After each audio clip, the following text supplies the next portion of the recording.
Jadi Kiai Imam, apa konsep pendidikan untuk santri kita melihat tantangan global hari ini? Saya kira butuh konsep baru bagaimana pendidikan yang kita lalui ini bisa sesuai dengan kebutuhan dan kepentingan generasi milenial hari ini. Tidak cukup konsep pendidikan yang sudah ada, butuh banyak inovasi dan perbaikan agar sesuai tidak hanya dengan kebutuhan si anak, tetapi sesuai dengan kebutuhan zaman yang terus bergerak dengan sangat cepat sekali dengan kemajuan teknologi dan ilmu pengetahuan. Kalau lihat kenyataan hari ini, pesantren-pesantren kita pada umumnya dan perkembangan teknologi yang begitu pesat, bagaimana menurut Kiai? Saya kira harus ada langkah-langkah cepat dari pondok pesantren, khususnya di bidang pendidikan santri. Tidak cukup hanya fokus pada bidang yang bersifat keilmuan non-teknis. Jadi dibutuhkan hal-hal bidang keilmuan yang teknis, khususnya di dalam bidang ilmu teknologi. Dan ini saya kira kekurangan dari kita komunitas pesantren yang cenderung fokus pada bidang-bidang ilmu sosial. Nah, ini harus kita ubah bagaimana santri-santri memiliki semangat untuk belajar pada bidang sains dan teknologi. Ini agenda yang harus kita lakukan dalam jangka dekat dan ke depan untuk memperbaiki santri di Indonesia, khususnya bagaimana mereka berperan dalam kancah nasional. Jadi santri-santri harus menguasai sains dan teknologi, basis keagamaannya kuat, tetapi sains dan teknologi dikuasai. Insya Allah semua kemajuan tercapai, dakwah kita jalan dengan sangat efektif, dan tentu santri akan membawa kemajuan dan kemakmuran bangsa.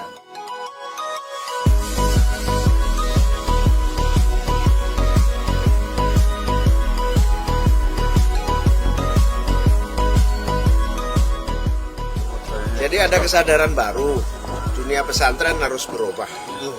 Dakwah bisa efektif kalau bersentuhan dengan teknologi informasi terutama. Di sisi yang lain, kajian keagamaan, ilmu-ilmu agama tetap harus dalam, tetapi juga harus diikuti dengan kapasitas, kemampuan, skill yang memadai mengantisipasi tuntutan global, tuntutan teknologi. Nah, pertanyaannya salah satu yang paling pokok, bagaimana kurikulum baru yang diharapkan supaya sesuai dengan tantangan itu. Kita punya contoh yang luar biasa, yaitu Pondok Pesantren Bina Insan Mulia, asuhan Kiai Imam Jazuli. Kita tanya langsung saja ke beliau, bagaimana terbaik kurikulum dan pengalaman selama beberapa tahun ini, kemudian Bina Insan Mulia bisa cepat tumbuh dan berkembang, diterima dan bahkan mengirim alumni-alumni yang ke berbagai negara. Bagaimana Kiai kurikulum? Saya kira generasi hari ini adalah generasi milenial. Generasi milenial itu ketika dia ingin memiliki sesuatu atau menguasai sesuatu, dia menginginkan sesuatu yang instan, yang cepat. Itu ciri khas dari generasi milenial. Dia tidak suka sesuatu yang bertele-tele. Maka sistem kurikulum yang kita bangun berbasis metode-metode yang memang berbeda instan. Contoh di Bina Insan Mulia, kita semua sistem pembelajaran kurikulumnya berbasis kurikulum program yang berjarak cepat.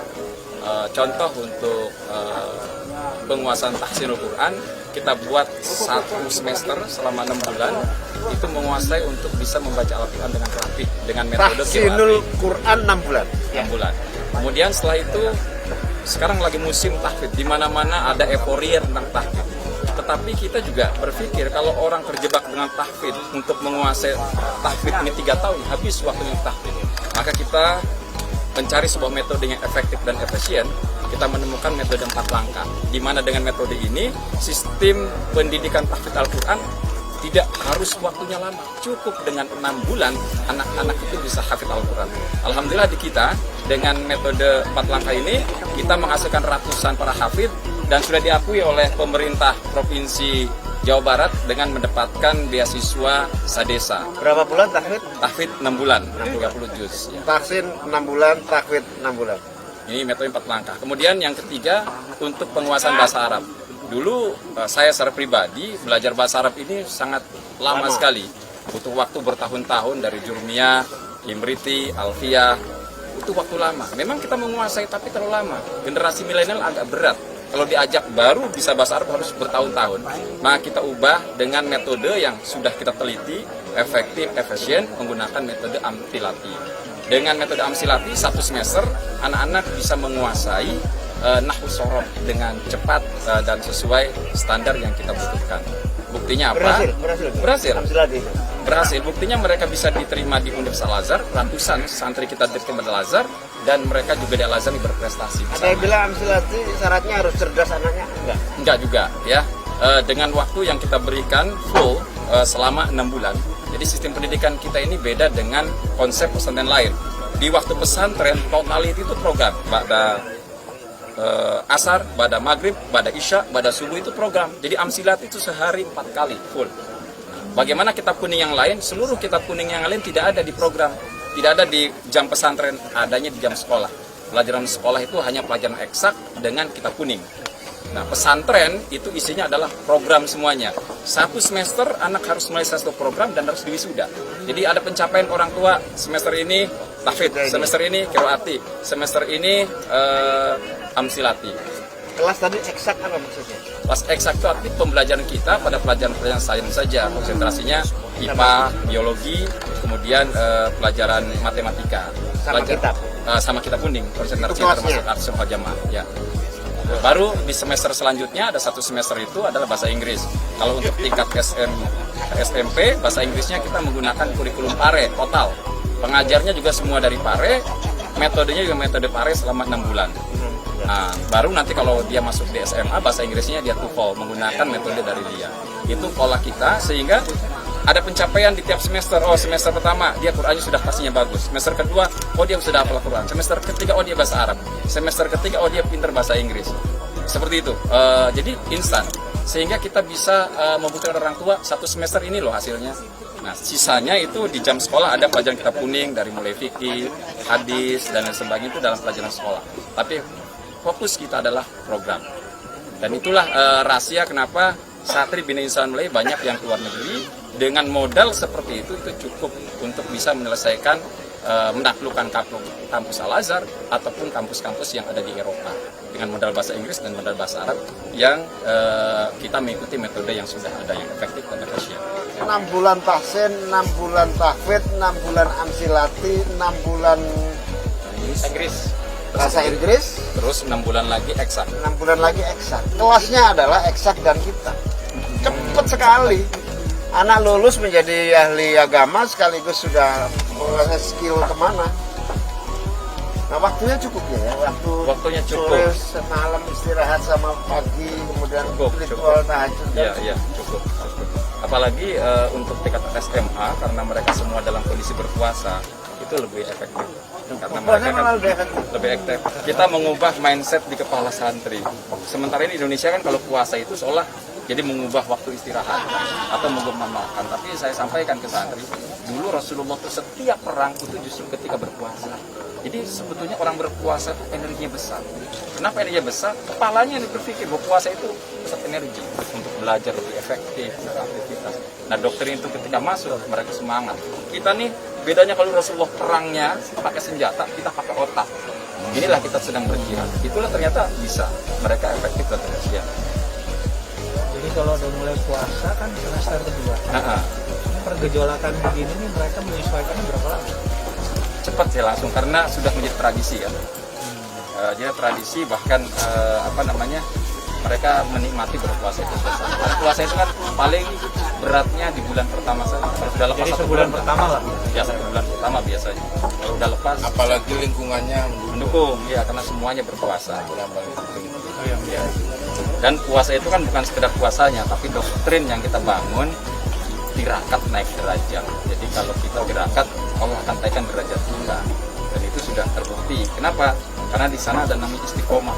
Al-istiqomah tembil karomah. Jadi banyak karomah yang akan didapatkan, satu keistimewaan yang tidak didapatkan oleh orang yang biasa. Nah, itulah hasil dari tirakat. Jadi kokotnya dari istiqomah. Itu yang membuat mereka, saya nggak bisa, ya coba dengan tirakat. Rangkul dengan kekuatan. Akhirnya mereka merasakan bahwa ternyata bisa keluar negeri. Bisa. Saya ulangi ya, 6 bulan tahsin, 6 bulan tahfidz, 6 bulan sains dan kitab, 6 bulan bahasa Inggris, 2 tahun. 2 tahun setengah. Masih ada 1 tahun lagi Persiapan UN.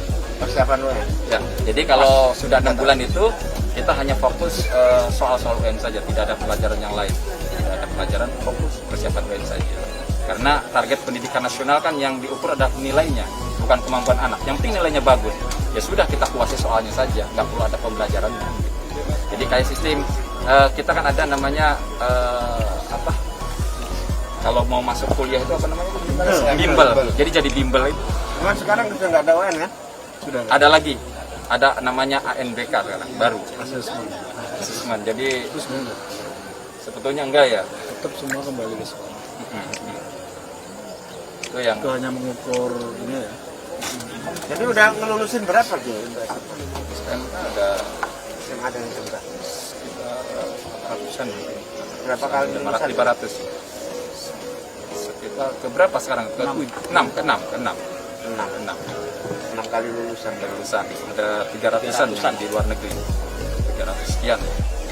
Tapi itu pertukaran SMA. Enggak, kuliah. Kuliah. Jadi dipersiapkan kelas 3 udah siap masuk ke Perguruan tinggi. Jadi kalau sudah kelas 3, wali santri dikumpulkan, anak dikumpulkan, ini mau kemana, ini mau kemana. Jadi kita masukin kelas. Ini Azhar misalkan, kamu kurikulumnya Markas Syekh Zayed. Jadi udah persiapan untuk masuk Azhar. Langsung juga ikut kursus online dengan pihak Markas Syekh Zayed Al-Azhar Mesir. Jadi selesai kelas 3, udah dapat ijazah Markas Syekh Zayed, langsung berangkat ke Mesir, langsung masuk kuliah. Nggak ada lagi seperti ujian semenat, nggak ada. Itu sistemnya berarti pesantren bekerjasama dengan Markas Syekh Zayed ya. langsung untuk yang negara-negara yang lain. Sama, kalau seperti misalkan ke Cina, kita sekarang agendanya kan ke Cina. Ya, Mana ke teknologi, kita banyakin, kita di kelas 3 mainnya. Ketika kelas 3, kamu mana? Cina. Oke, kalau Cina, kita kan nggak bisa mempersiapkan bahasanya. Kalau bahasa Arab bisa di pesantren. Kalau bahasa Cina, kita kerjasama dengan Yayasan Pena punya Dahladiskan. Sekarang ada 40 siswa kita yang ada di Surabaya. Jadi bahasa Cina. Nanti akhir tahun berangkat. Tiap tahun begitu. Jadi di kelas 3-nya nggak di pesantren, tapi di lembaga bahasa. Mengurangi pembiayaan orang tua, nggak usah biaya lagi ke pesantren, sana biaya khusus saja. Karena agendanya yang penting anak ini keluar negeri, nanti ikut UN di pesantren. Jadi kita bekalin 2 bulan sebelum ujian. berapa anak yang sudah di Cina? Di Cina ini yang sekarang 9 ya. 9. Ini kita persiapan 40 lagi. Baru mulai yang Cina ini. Jadi pena, yayasan penanya dengan Dan Isan di Surabaya. Ya, bahasa untuk dapat Mandarin. Yang ke Eropa, Eropa mayoritas di Turki. Sama sekarang mulai Rusia kita mulai. Nuklir kita ngambil ke Rusia. Teknologi nuklir kita ada mulai. Jadi kita menyesuaikan negaranya bidangnya apa. Yang khas di kita ini, kalau biasanya di pesantren NU itu kan semuanya ritual ke-NU-an aswaja. Tapi hanya ritual praktisi biasa. Kalau di kita betul-betul menjadi kurikulum, menjadi syarat. Syarat semester pertama ke semester 2 harus hafal tahlil. Syarat semester 2 masuk ke semester 3 harus setoran dulu baca makabanan. Jadi memang ke praktisi langsung. Si anak tuh kalau suruh tahlil ya pasti bisa, alumni kita itu. Gak mungkin tahlil terus pakai HP gitu. Saya nggak bisa tahlil pakai HP orang tuanya kan nggak mungkin gitu. Bahaya. Jadi kita ajarin wajib bisa tahlil itu. Dan kita doktrin kenapa itu penting. Jadi dulu saya merasakan di pesantren ya cuma diajak tahlil, kita nggak pernah dipastikan kita juga bisa gitu. Nggak pernah. Makanya banyak alumni pesantren diwajibkan bisa dengan sendirinya gitu. dengan sendirinya. Nah, lalu kita nggak ada pelajaran khusus setoran tahlil, setoran markabanan. Jadi ada artinya begitu menjadi bagian kurikulum wajib. Jadi lulusan Bina Insan Mulia, ilmu agama dapat, ilmu sains dapat dalam waktu kurikulum yang cepat. 6 bulan Ya, dengan capaian-capaian kebanggaan, kesyukuran tiap semester. Ya, betul. Ini luar biasa, menarik dan patut menjadi contoh kita semua sehingga di era milenial yang serba instan dan cepat ini pesantren juga menghadirkan apa yang menjadi kebutuhan. Ya, betul. Ya. Luar biasa, mari kita belajar dan mencontoh Bina Insan Mulia untuk percepatan kemajuan pesantren dan bangsa Indonesia.